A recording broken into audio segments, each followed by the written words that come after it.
पुण्यात रंगलेल्या 68व्या महाराष्ट्र केसरी स्पर्धेमध्ये थरार, ताकद आणि जिद्दीचं अद्भुत दर्शन घडलं आहे.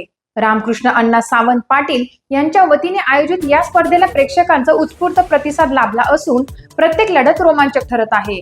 या स्पर्धेचं मुख्य आकर्षण ठरलं सिकंदर शेख. लढती दरम्यान नाकाला गंभीर दुखापत झाली असतानाही त्यांनी हार न मानता आक्रमक खेळ कायम ठेवला आणि 8-2 असा दमदार विजय मिळवत प्रेक्षकांची मनं जिंकली. गादी विभागात जय पाटील, शिवराज राक्षे आणि पृथ्वीराज पाटील यांनी प्रभावी विजय नोंदवले, तर माती विभागातही चुरशीच्या लढती रंगल्या. या स्पर्धेला माऊली जगदाळे, असलम काजी आणि अभिनेते गणेश परदेशी यांनी उपस्थित राहून मल्लांना प्रोत्साहन दिलं.